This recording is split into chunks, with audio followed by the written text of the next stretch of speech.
my God, son. Yo. Bro.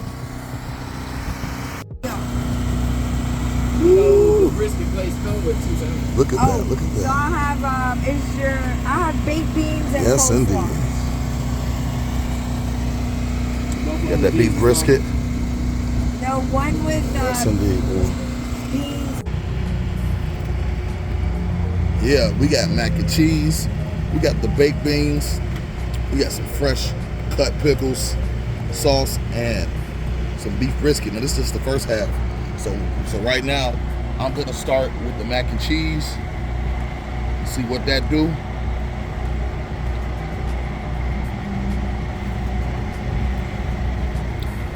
Yeah, that's busting.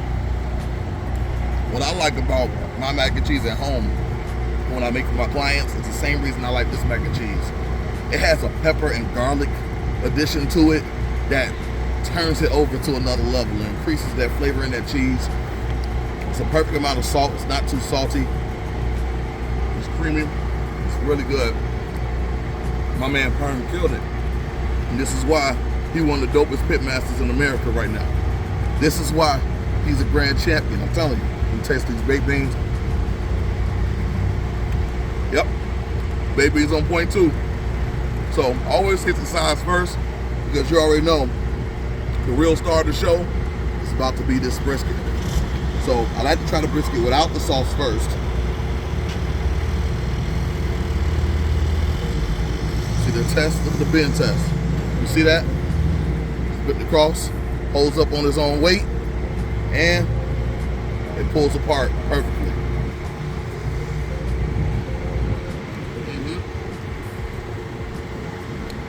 Perfect smoke with that smoke ring.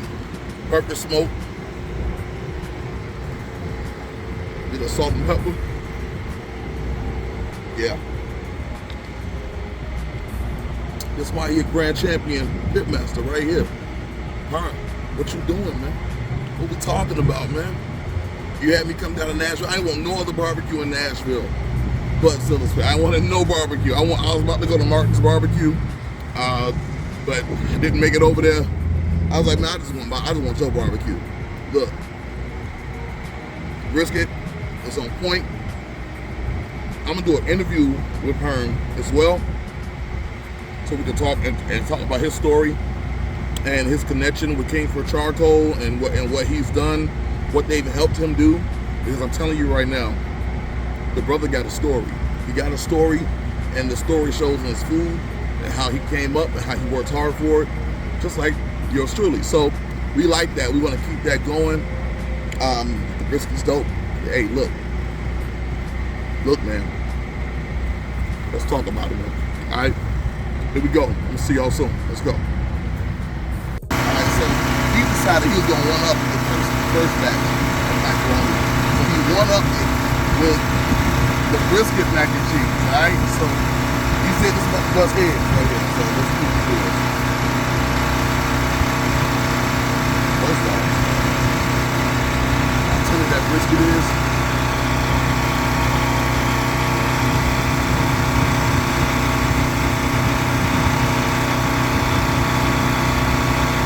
That's delicious. Man. I'm gonna have to add this to the menu, man.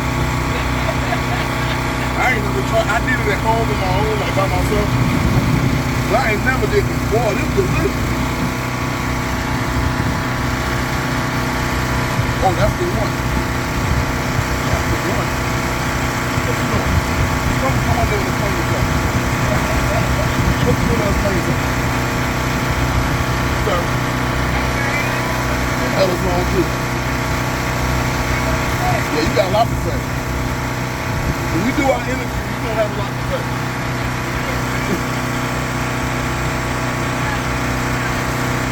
Now you want to act humble. Now you want to be humble. See that? These kind of people I work with. These kind of people I got to deal with. So that's what it's doing. Put me in work, that's it. Look, some of the best brisket I've had. I don't really make it, But for the people that do make it might be the best out. This is the best out there. This is delicious. So, yeah. So, brisket mac and cheese. If y'all in Nashville, find out what his brother is. Find out what he is, please. And make sure you get some of this. Yo, what's going on, y'all? Hey, all right. So you saw the food. You saw the reaction when we showed up. Now we in here in the man cave with Zilla's Pit Barbecue. We got my man Terrance, Big Perm. Man, Look, proud of you, man. Always proud of you. I want to send that to you, man. It's like visiting a celebrity at his home. Right? man, come on, man. You know what I mean? Don't do that. Yeah, no. It's okay because I fanboy over all of my pitmaster friends that I run into online, and as much as they like, you know, as they give me the same love, for me, barbecue. As a barbecue fan, this brother is one of the people who I look up to and say, hey, that brother's doing it, and if he can do it, I know I can do it. So I appreciate that. Thank you so much. So what we're gonna do is that I'm gonna start off with just asking you, you know, how did this start? Who is Terrance, the pitmaster? Okay, Terrance the Pitmaster is a young guy that hung around his dad a long time. Got a long family lineage as far as barbecue is concerned. I remember going to barbecues like on Sundays. Right. Like when I say on Sunday, I mean like all day Sunday at church. Right. So like, you know, in between each service, you know, the old ladies would cook something in the back in the kitchen, and the guys would be outside. You know, they'll put something what they call on the grill at that point in time. Right. But as long as I was old enough to sit on the top of the grill, I was always on the grill. Yeah. Right. So, you know, as far as like my introduction to barbecue, man, I know the story like vividly. Give me the cliff notes. Alright, so 95, Peyton Manning was the quarterback for UT Tennessee. Damn. Yeah. So it was like that. So my dad and my uncles, man, big UT fans, and they was like, yo, look, it's like third quarter, we feeling good. You finna have to man the grill. So you've been looking to pay attention long enough. And at that time, they taught me, how old were you? Man, maybe 16, maybe. How old are you now? I'm 45, man, come on, Man, you older than me? Yeah, I'm 45, bro. I can't believe it. Yeah. I can't believe it. Yeah. This brother in person looks like he's about 35. Yeah, I'm 45, man. I'm very shocked. Because between the two of us, I'm the only one with the gray in this bed. Hey, look, I promise you, I'm not dying in it. He's not dying in it. I got twins at And home. he got hair. Man. And he got hair. So between the two of us, if you had asked me which one of y'all was 45 and the other one 43, it would never have been me. See how they do me? Yeah. I've been dealt a bad hand. All right, I'm sorry. All right, so quick bulletin. How about about 17, Okay. 16, 17. Yeah, 95. So 17. yeah. So I was looking at the football game. They had like halftime, 3/4, third quarter. He like, look, you gonna have to grill. Okay. Now here's the thing with my dad and them when they had to grill. You couldn't mess the food up because like that was their lunch for the rest of the week. So like, you gotta make sure you pay attention to what you're doing. Okay. So I already knew what the indirect and the direct were. But the thing is, I gotta make sure I understood cook time so I don't dry food out. Right. Once they got their food for the rest of that week, they're like, you were paying attention. Okay, cool. Yeah. So now they can trust me to start cooking, you know what I'm saying? Stuff like that. Yeah. And then, you know, over time, you start picking up little recipes they're doing, and then try to implement your own little spin and stuff on, try to make it your own. But, man, I had some heck of a, like, teachers, man. They're like, everybody got dads, man, that teach them a thing that other dads just, they can't do. Yeah. Damn. Yeah, man, they put you to work. Oh, yeah. That was definitely. Yeah. Because, you know, that's a lot of pressure, too. You think about it. You're 17 years old, and you got to cook almost a week's worth of food and make sure you don't mess somebody's lunch up. Because that's the only thing they're going to eat. Whether it's good or bad or not. Right. We ain't have money like that to just keep on buying more food to cook. That's correct. Yeah. Sheesh. All right, so when was the day that you decided, hey, I can do this professionally. I can do this. I give that honor to my wife. Okay. So we began doing competition barbecue. Yeah. And then we won some competition. I'm like, all right, that's a good hobby. Mm-hmm. So my wife like, and she's a classically trained chef. Yeah. So she's like, look, I got some catering gigs. Let's see if we can implement that into a catering gig as well. So once the catering gigs, the first one, second one, word of mouth start getting around like, hey, you know, Chef D and her husband, they do some amazing cooking. Right. I'm like, well, if I can do a catering, how come I can't do that? True. Okay. Yeah. So start putting two and two together, make the necessary sacrifices. Sometimes I think people don't understand. You got to make some kind of sacrifice. Yeah. Whether it be like with time or the things that you actually want to do that you're going to have to give up until you get to a point where you're comfortable enough you can do it again. Yeah. For me, I'm like, I had to work somewhere where I didn't want to work. You know what I'm saying? Just because I know the numbers were, you know what I'm saying? Yeah. I knew what the end goal would be. Yeah. But for me to have to work where I had to work, it put a bigger battery in my back to say, okay, once I'm out of there, that's not somewhere I want to go back to. Absolutely, I agree with that. Yep, we all had to be there at one point in time. Right. For me, it was a class of a bunch of stuff. I was a school teacher for 12 years, so I worked in the inner city with the youth, and working in the classrooms and breaking up fights, and the whole 9 yards. So I get that, and sometimes we gotta do what's uncomfortable in order to get where we gotta go. So I remember you told me something like that. You had inboxed me about the journey, and if you love it, it's time to make that sacrifice. Oh yeah. And you inboxed me that, and I kept that inbox. I kept that screenshot of it because that helped keep me going. Because sometimes, like last year, I decided not to work a job anymore. I decided to do this full time. I told you that at the time, and you just told me keep going, don't stop. And now look at you. Man, look, for me, I ain't had no choice. Yeah, I mean, I got twins at home, bro. Look, man. And see, like, I'm not the boss of my business anymore. Once I start understanding it, it's like I got kids that I'm trying to be their hero to. Yes.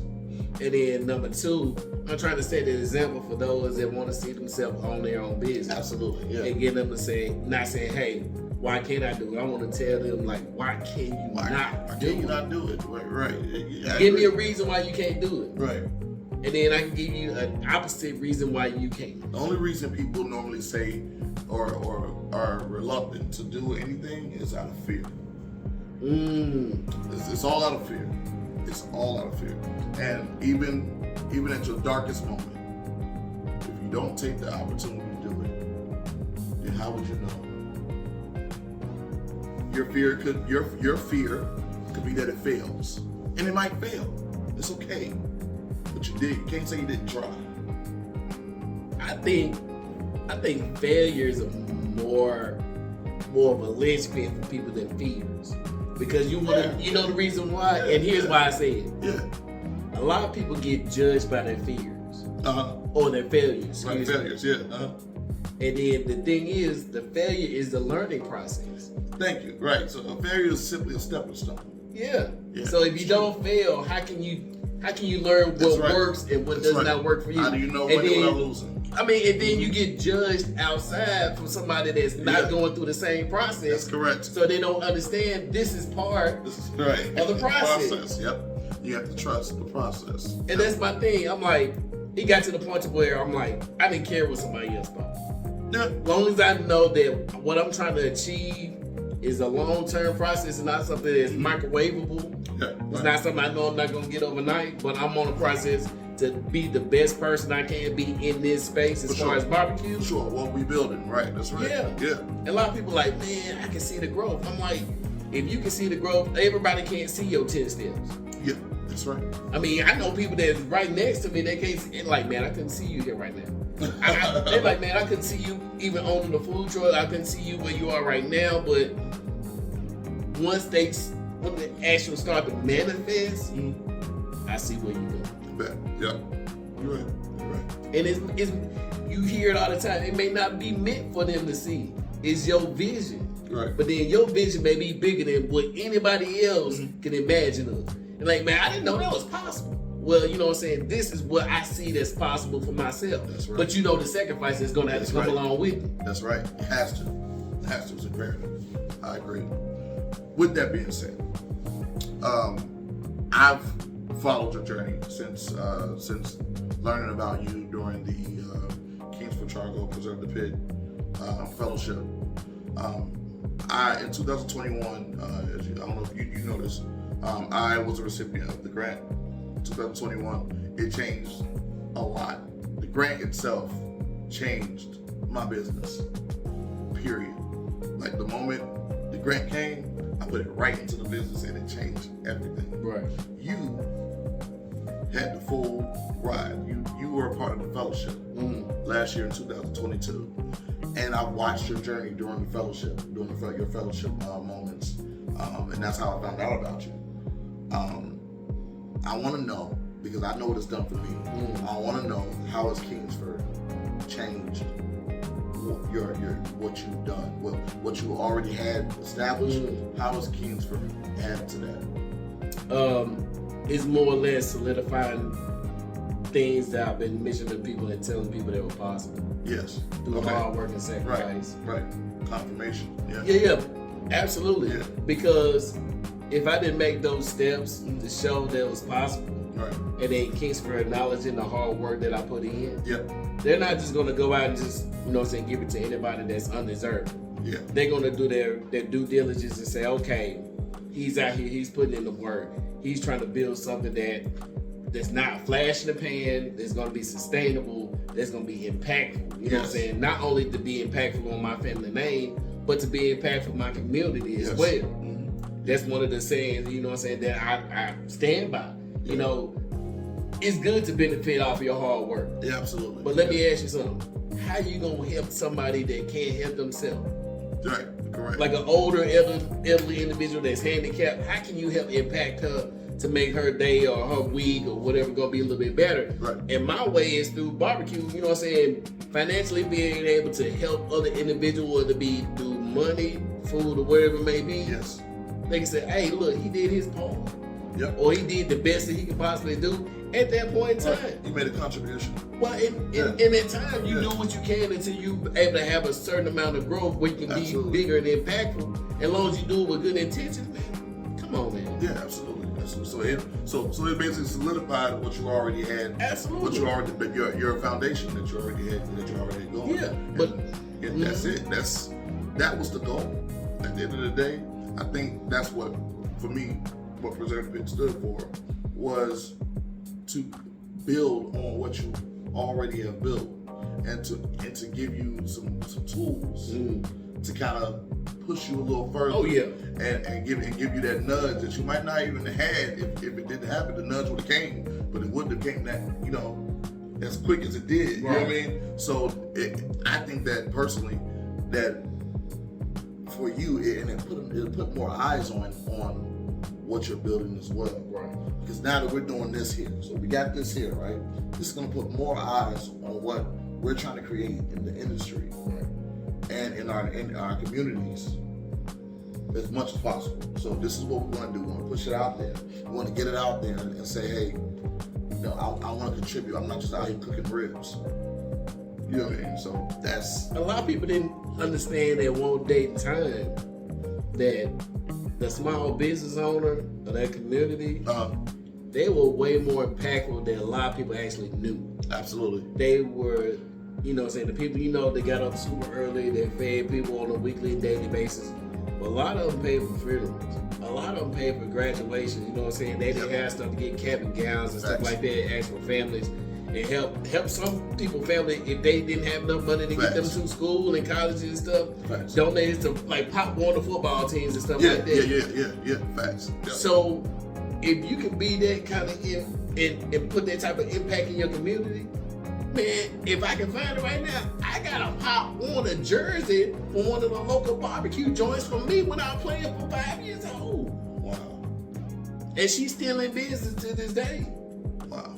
So it shows you, no matter the amount of time, you can always revert back to something like, okay, this put me in a position to where I can, think in a different mindset to how I can overall help somebody other than myself. Yes, I agree. Yeah. You're gonna benefit from helping somebody else. That's how you get your blessings. You bless somebody else. That is a blessing. That's right. That's right. One thing that Rasheed Phillips said during a live, he said that you got to be to a point where it's times when you're willing to do something for free. You're willing to be a giver in what you're doing. He said that's part of it. That's part of this. He said you got to be willing to go and cook some food sometimes and give it. Oh yeah. And when he said that, I immediately said, damn, that confirms that I'm not, crazy. I know that's what we do. Yeah. You know what I mean? Because that's how a lot of us were raised that way. You know what I mean? To be a giver. When I was a kid and I had candy, I gave to people. I gave to my friends. And so that right there is the building of community is one of the number one goals of what we want to build, just using the avenue of barbecue. And see, we need to kind of jump off of that point. We need to make sure we honor the folks that come before us that gave us those same opportunities. Come on, man. Come on. Because we losing a lot of restaurants, minority-owned, black-owned barbecue restaurants, whether it be a Meat and Three in your community or mine, that help the community. Yep. That has good standing with, not only the family, the church, the community, but what they stood on and how their name still have good standing. Yeah, I agree. Yep. So you still want to be able to build off of that. Okay, let me make sure I put myself in this position too, to where, hey, if you need me, the resources are there. Yeah, absolutely. Yep, I agree. You got it. I agree, man. Look, see, it's already getting deep over here. You see that? Man, look, Perm is a deep brother. No, this ain't corn-legged type. Look. She says the moonshine talk. Look. I'm corn-legged in. First off, the jug is stronger than the jar. Okay, the jar, I had some of the jar moonshine. It wasn't nearly as strong as the jug. I'm calling bullshit. All right, so. Hey, he comes into the source.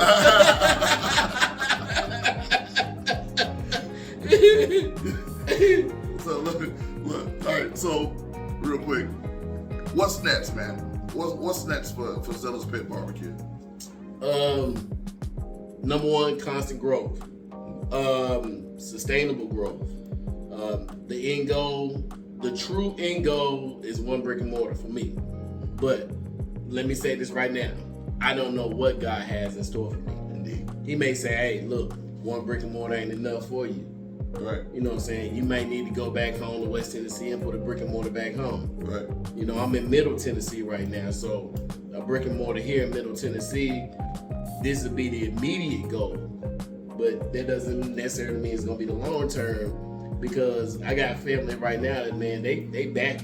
Yeah. They're like, dude, we see what you're doing. We're proud of what you're doing. Any way we can be a part of it.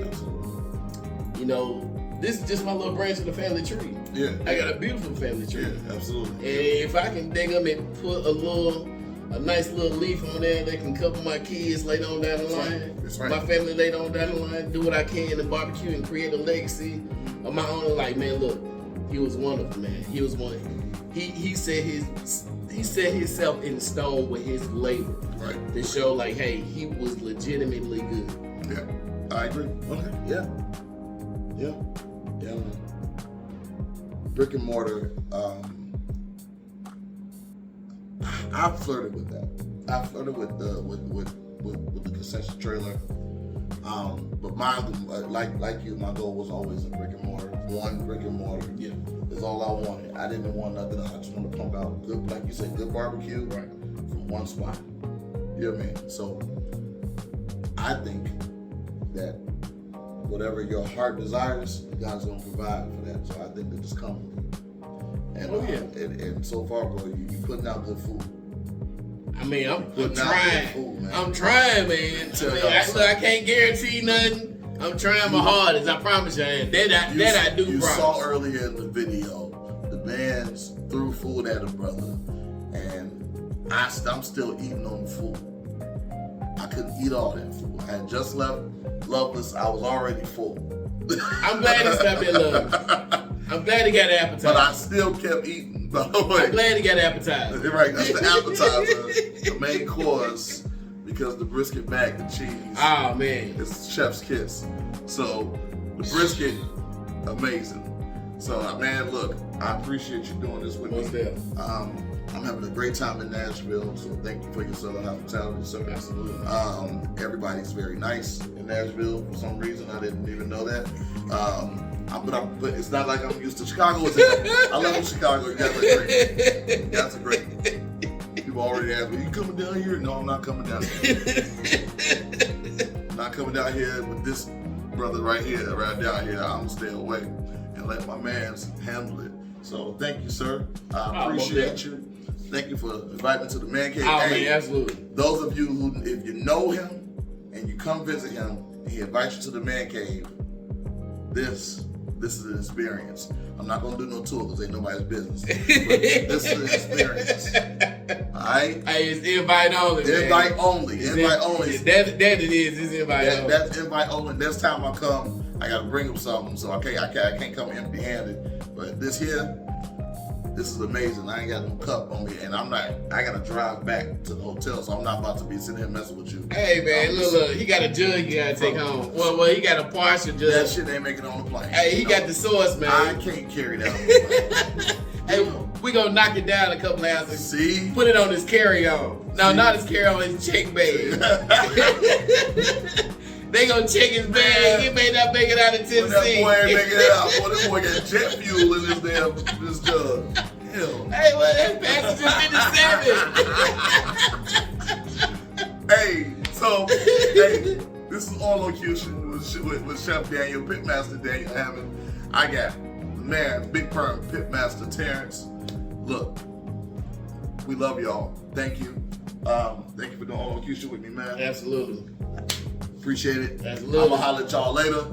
Peace out. Peace.